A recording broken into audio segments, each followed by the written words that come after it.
జై శ్రీరామ్. శ్రీమాత్రే నమః. శ్రీ గురుభ్యో నమః.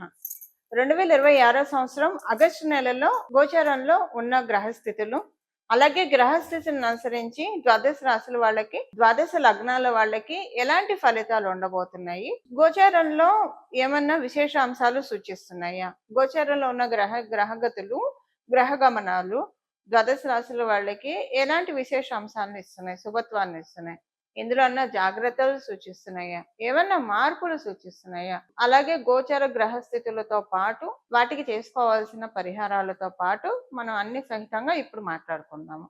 మొదటగా గోచారంలో ఉన్న గ్రహ గమనాలు, గ్రహస్థితులు. మంగళ్ వృషభ రాశిలో సంచారము. మొదటి 2 రోజులు వృషభ రాశిలో సంచారం చేస్తున్న మంగళ్ 3వ తారీఖు నుంచి, ఆగస్టు 3వ తారీఖు నుంచి మిథున రాశిలో మంగళ సంచారం ఉంటుంది. బుధదేవుడు మిథున రాశిలో ఆయన సంచారం 5వ తారీఖు వరకు ఉంటుంది. 6వ తారీఖు నుంచి మిథున రాశిలో నుంచి కర్కాటక రాశిలో బుధదేవుని సంచారం ఉంటుంది. కర్కాటక రాశిలో రవి బుధ గురుల సంచారము, రవి గురుల సంచారము మొదటి నుంచి ఉంది, స్టార్టింగ్ నుంచి. బుధదేవుడు 6వ తారీఖు నుంచి కర్కాటక రాశిలో సంచారం ఉంటుంది. రవి బుధ గురువులు ముగ్గురు కూడా 17వ తారీఖు వరకు కూడా కర్కాటక రాశిలో సంచారం ఉంటుంది. 18వ తారీఖు నుంచి రవి కర్కాటక రాశిలో ఉన్న రవి సింహరాశిలో పయనం ఉంటుంది. 23వ తారీఖు కర్కాటక రాశిలో ఉన్న బుధ భగవానుడు సింహరాశిలోకి వస్తాడు. కేతుదేవుని సంచారము సింహరాశిలో, శుక్రాచార్యుల వారి సంచారము కన్యా రాశిలో, కుంభరాశిలో రాహు యొక్క సంచారము, శనీశ్వరుడి సంచారము మీనరాశిలో ఉంది. వక్రించిన శనీశ్వరుడి సంచారము మీనరాశిలో ఉంది. ఇవి గోచారంలో ఉన్న గ్రహస్థితులు. ఈ గోచారంలో ఉన్న గ్రహస్థితులను అనుసరించి ఫలితాలని ఇప్పుడు మనం చూద్దాము. ఫలితాన్ని చూడటానికంటే ముందుగా ఈ మాసంలో గోచారంలో ఉన్న ప్రత్యేక అంశం ఒకటి ఉంది, అది మనం చూద్దాం. కర్కాటక రాశిలో ఆగస్టు నెల 6వ తారీఖు 2026 6వ తారీఖు నుంచి, అలాగే 2026 ఆగస్టు 17వ తారీఖు వరకు రవి బుధ గురుల సంచారం ఉంటుంది. ఇది చాలా మంచిది. రవి బుధ గురువుల సంచారము కర్కాటక రాశిలో అందరికీ శుభత్వాన్ని సూచిస్తుంది. ఏ ఏ విషయాల్లో శుభత్వాన్ని సూచిస్తుందో అది మనం చూద్దాం. ఇప్పుడు ఆయన మిథున రాశి కన్యా రాశి వాళ్ళకి కూడా మంచి మంచి ఫలితాలే ఉంటాయి, ఆయన రాష్ట్రాధిపతి కాబట్టి. ఇంకా కొన్ని రాశులకి ప్రత్యేకమైన శుభం ఉంటుంది. అంటే కర్కాటక రాశి వాళ్ళకి పూర్తిగా శుభ ఫలితాలను ఆయన ఇవ్వడు కూడా, పూర్తిగా ఇవ్వలేడు. బట్ మిగతా 2 గ్రహాలు గురువు మరియు రవి వీళ్ళిద్దరూ ఇస్తారు. బుధుడు పూర్తిగా శుభ ఫలితాలని కర్కాటక రాశి వాళ్ళకి ఇవ్వలేడు. ధనుస్సు మరియు మీన రాశి వాళ్ళకి కూడా బుధుడు ఇక్కడ కర్కాటక రాశిలో ఉంటే పూర్తిగా శుభ ఫలితాలను ఇవ్వడు. ఈ రాశుల వాళ్ళకి పూర్తిగా ఆయన శుభ ఫలితాలను ఇవ్వలేడు. ఇప్పుడు మనము ఈ ప్రత్యేక అంశాలతో కూడుకున్న ఈ గ్రహస్థితి అందరికీ ఎలాంటి ఫలితాలను తెచ్చిపెడుతుందో మనం ఇప్పుడు చూద్దాం. ప్రతి ఒక్క రాశి వాళ్ళకి కూడా విడివిడిగా మనం ఇప్పుడు మాట్లాడుకుందాం. మకర రాశి, మకర లగ్నంలో పుట్టిన వాళ్ళకి ఈ మాసము మీకు వ్యాపారస్తులు అయితే వ్యాపారం చాలా బాగా జరుగుతుంది, చాలా బాగా అనిపిస్తుంది మీకు. వ్యాపార పరంగా అదృష్టవంతులు మీరు అన్నట్లు మీకు అనిపిస్తుంది, అంత చక్కగా వ్యాపారం సాగుతుంది. కాకపోతే ఈ వ్యాపారాన్ని పెంచుకోవడానికి ఇంకా రుణం చేసి పెంచుకుందాం అని అనుకుంటే మటుకు రాంగ్ స్టెప్ వేసినట్టు అవుతుంది. రుణాలు తీసుకోకండి, అలాగే మధ్యవర్తిత్వం కూడా చేయకండి. ఇప్పుడు మధ్యవర్తిత్వము, కమిషన్ దందాలు ఇలాంటివి ఉంటాయి, ఇవి చేయకూడదు. ఇప్పుడు ఒక పనిని మీరు తీసుకొని మీరు చేస్తారు వాళ్ళ తరఫున, దానికి మీకు కమిషన్ ఇస్తారు, ఇంత డబ్బులు ఇస్తారు, ఆ పని చేసి పెట్టినందుకు మీకు డబ్బులు ఇస్తారు. ఇలాంటి వాటిల్లో దూరకండి. ఇవి మీకు తర్వాత పెను ప్రమాదాలను సృష్టించి పెడతాయి. అవన్నీ మీ మడిగా వచ్చేటట్టుకుంటే కొంచెం జాగ్రత్తగా ఉండాలంటే, ఇందులో మీరు ఇలాంటి సెగ్మెంట్లో ఉంటే మటుకు కొంచెం జాగ్రత్తగా ఉండండి. సో మధ్యవర్తిత్వాలు ఇలాంటివి చేయకండి. ఒక్కొక్కసారి కొంతమంది మధ్య సయోధ్య లేకపోయినా నేను మాట్లాడతానని వెళ్ళడము, లేదా షూరిటీ సైన్ చేయడము, ఇలాంటి మధ్యవర్తిత్వ పనులు. కొంతమంది ఏంటంటే వాళ్ళు ఏం చేయరు, అన్ని చేయిస్తూ ఉంటారు ఇంకొకరు. అలాంటివి ఏమన్నా మీరు ఒప్పుకుంటే మొహమాటాలకు అన్నిసార్లు డబ్బులకే ఉండకపోవచ్చు, కొన్నిసార్లు మొహమాటాలకు కూడా చేస్తాం. ఇలాంటివి ఏవి పెట్టుకోకండి.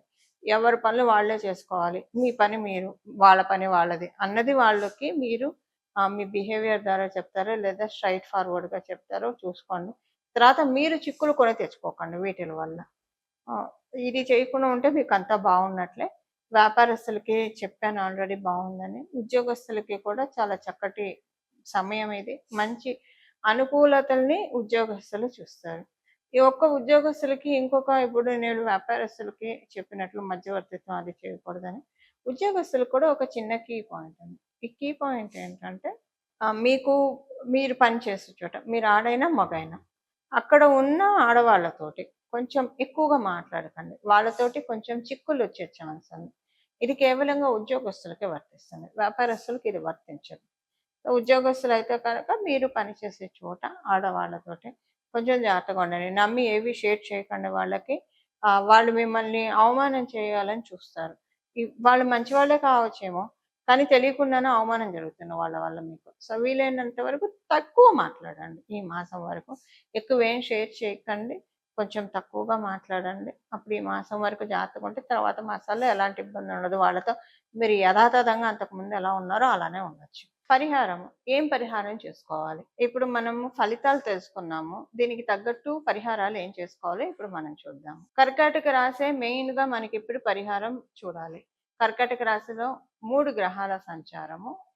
మాక్సిమం ఒక 10 డేస్ వ్యవధి 10 డేస్‌లో ఉంటుంది. 10 డేస్ వరకు ఉంటుంది కాబట్టి మేజర్ ఇంపాక్ట్ ద్వాదశ రాశుల వాళ్ళకి, ద్వాదశ లగ్నాల వాళ్ళకి ఇది చాలా ఎక్కువగా ఉంటుంది. ఒక 2, 3 గ్రహాలు, ఒకటి కన్నా ఎక్కువ గ్రహాలు ఏదైనా రాశిలో ఉంటే ఆ రాశి దేన్ని సిగ్నిఫై చేస్తుందో మన జన్మ జాతకంలో దాని ప్రభావము వల్ల శుభ ఫలితాలు కావచ్చు, అశుభ ఫలితాలు కావచ్చు.